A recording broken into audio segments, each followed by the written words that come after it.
Olá, olá, olá! Eu sou a professora Vanessa. Hoje vamos revisar o que são as conjunções coordenadas, também chamadas de coordenativas. Conjunções são palavras que ligam orações ou termos de mesma função sintática. Então, por exemplo, se eu falar, fui na feira, comprei maçã, banana e uva. Esse "e" é uma conjunção que está ligando termos de mesma função sintática. São todos substantivos, são todos ali itens na lista. Então, a conjunção tem esse uso, e também o ligar orações. E aí, quando as conjunções ligam orações, elas estabelecem algum tipo de relação de sentido. Então, por exemplo, fui à feira e depois fui descansar. Então, esse "e depois fui descansar" é a segunda oração que se junta, está acrescentando algo à primeira. As conjunções, quando são coordenadas, elas ligam orações que têm sentidos independentes. Quando a gente fala de sentido independente, estamos falando sobre a frase estar completa sintaticamente. Então, tem sujeito, tem verbo, tem complemento, não está faltando nada.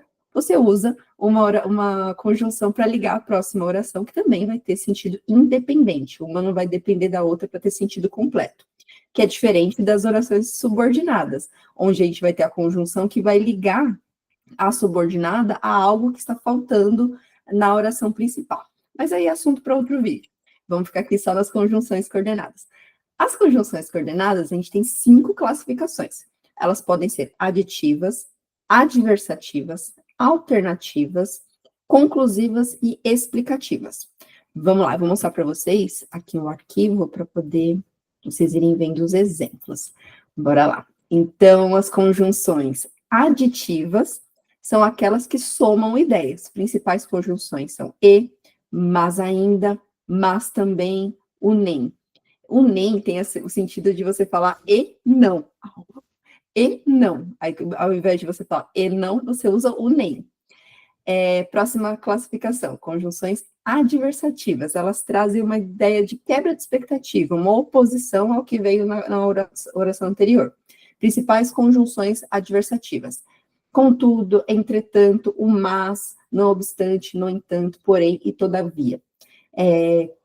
Essas conjunções, as aditivas, não necessariamente precisam da vírgula antes daquela conjunção, as aditivas.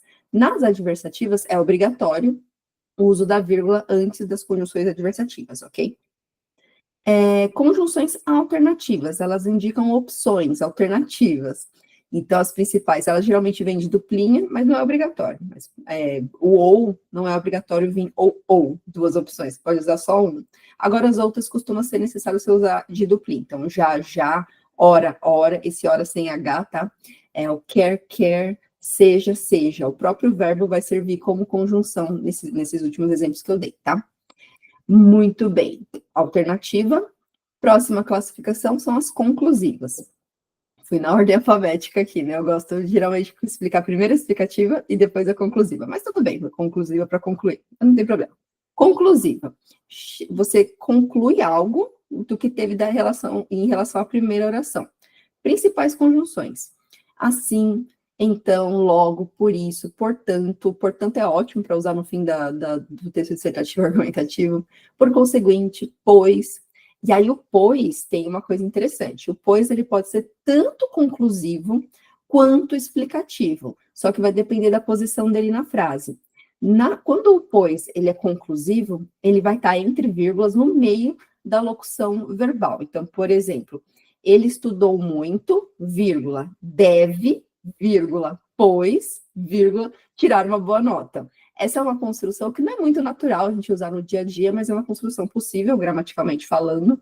E quando pois está nessa circunstância que eu disse, entre vírgulas, no meio da conjunção da locução verbal, ele vai ser conclusivo. Ok? Então, conclusivo, expressa uma conclusão em relação à primeira ação da outra oração, né? E as explicativas, última classificação, ela dá uma justificativa, um motivo para algo que aconteceu na primeira oração, na outra oração, né? Então, as principais conjunções é o pois, logo depois da vírgula, então, leve o casaco, vírgula, pois está esfriando, eu posso chover, né? Pois está esfriando, que eu falei o casaco. Aí, essa segunda oração tem o pois, após apenas uma vírgula e está dando a justificativa do porquê levar o casaco. Então, nessa circunstância aqui, nessa composição, o pois vai ser explicativo. De novo, conclusivo, o pois vai entre vírgulas, o explicativo ele vai após apenas uma vírgula, ok? Continuando, então pode ser o pois, o porquê, que é o que a gente mais usa, o porquê junto, sem acento, por quanto, o que, em alguns momentos, e o já que, são as principais conjunções explicativas. Detalhe, não é para decorar que uma conjunção sempre vai ter aquela classificação. Por exemplo, o pois tem que analisar a frase para ele ser para você ver se ele é explicativo ou se ele é conclusivo.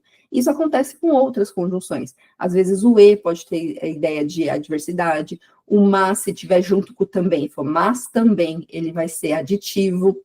E o logo é uma palavra interessante. Se eu falar, ele pode ser advérbio e ele pode ser conjunção. Então, fizemos a lição, logo podemos descansar agora. Aqui ele vai ser uma conjunção conclusiva. Agora, se eu falar, ele chegará logo, esse logo passa a ser um advérbio. Então, presta atenção, não precisa decorar. Analisa na frase, que é mais fácil e vai evitar muito erro. É isso, essas são as 5 classificações. Lembrando que as conjunções coordenadas vão estar em orações coordenadas sindéticas, aí pode ser aditiva, adversativa, alternativa, conclusiva ou explicativa. E ainda tem a outra classificação, tá? Tem as coordenadas assindéticas, que é quando não tem conjunção. E é isso. Quem é meu aluno vai receber aqui o resumo para poder revisar, para poder estudar. 2 exercícios dinâmicos e mais um exercício aqui escrito para poder treinar a classificação. Qualquer dúvida, me manda lá no WhatsApp para eu poder te ajudar. E se você não é meu aluno, vem para o clã. Eu vou deixar as informações aqui na descrição do vídeo, ok? Por hoje é só, pessoal. Até logo.